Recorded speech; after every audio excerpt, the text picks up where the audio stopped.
Dari kelompok 7, saya Ruki Salobor Selvian dengan NPM 2595. Dan saya Dita Febriani Serayu dengan NPM 2595. Jangan lupa untuk menonton podcast kami, Akrab dengan Akrab.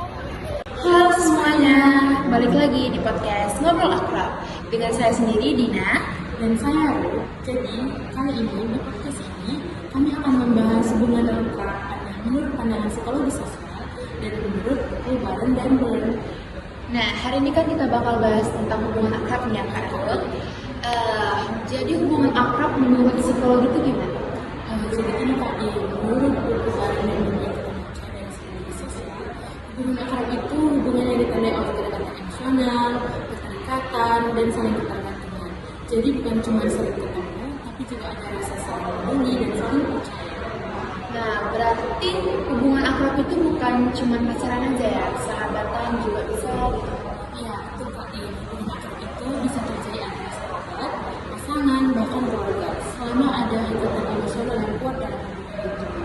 Nah, dalam hubungan persahabatan nih, apa sih yang bikin kita tuh jadi dekat satu sama lain? Itu ada faktor yang pertama sih Kak, ini ada lagi faktor selanjutnya, nanti aku akan sebutkan pertamanya. Faktor utama itu proximity ataupun kedekatan fisik. Dengan kedekatan fisik ini, kita lebih mudah akrab dengan orang yang sering kita temui Kak. Berarti contohnya kayak teman sekelas, teman kerja gitu.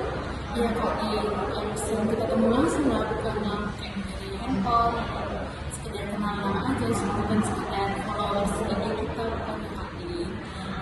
Itu karena kita sering ketemu, jadi muncullah rasa familiar. Dalam psikologi juga ada yang disebut efek paparan berulang. Makin sering kita melihat seseorang tersebut, makin besar juga kemungkinan kita menyukai dia.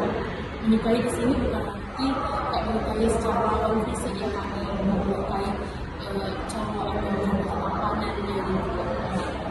Oh, berarti kita deket satu sama lain itu bukan karena udah cocok banget, bisa jadi kayak karena kita sering ketemu.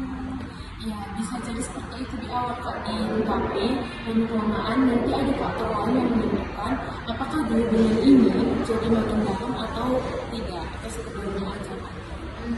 Dalam itu berarti selain sering ketemu, apalagi faktor yang bisa buat kita tuh jadi lebih dekat?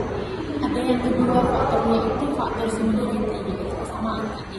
Kita cenderung lebih tertarik sama orang yang punya kesamaan dengan kita tadi. Misalnya kayak kita nih tadi, kita sama-sama suka teater kan, dan kita juga suka apa namanya boyband itu, NCT 127 dan NCT Dream. Maksud apa? Saya jadi Aku mah.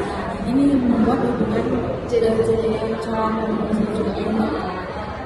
Mungkin bisa lagi dari kesamaan genre musik, suka makan-makanan yang lain lah, gitu, selera makannya sama, ataupun pandangan atau cara berpikirnya yang sama, buat lancar hubungan tersebut terjadi. kenapa kesamaan itu penting? Karena kesamaan itu membuat kita merasa dipahami dan merasa aman Kak. Kita juga jauh lebih jarang ketemu sama konflik ini tadi, karena pandangan kita sama, mirip gitu Kak. Berarti kalau kesamaan itu penting, berarti kalau kita beda itu nggak bagus.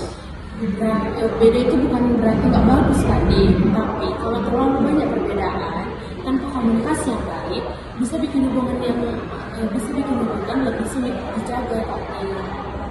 Oh, kalau soal cerita pribadi nih ya, itu juga berpengaruh nggak ke kedekatan? Itu berpengaruh sekali menurut yang kita baca juga kan. Ini faktor yang ketiga ini disebut self disclosure, yaitu keterbukaan diri.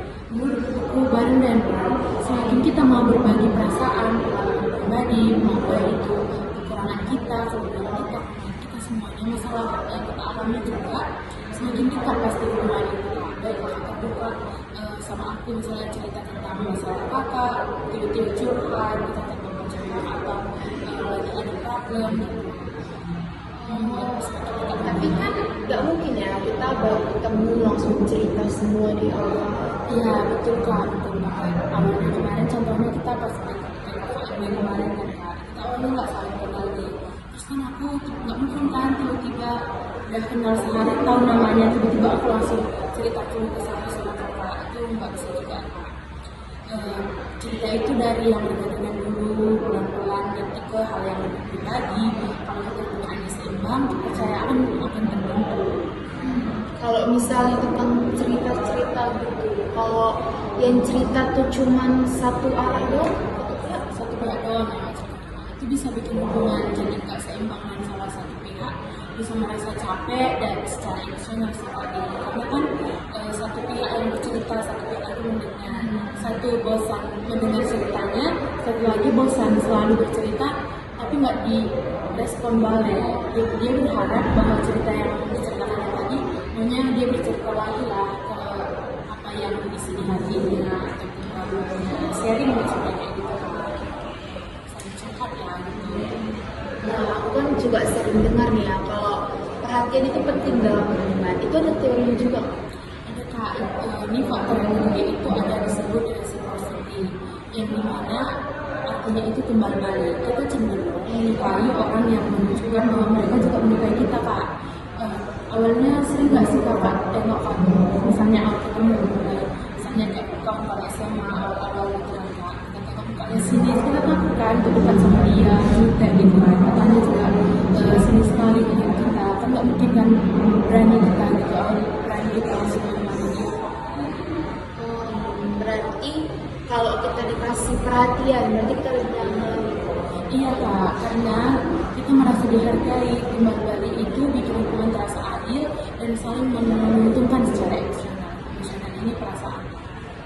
Kalau misalnya nggak ada timbal balik itu, Biasanya hubungan di dalam itu jadi terasa berat semua sih Kak Nin, dan lama-lama bisa renggang.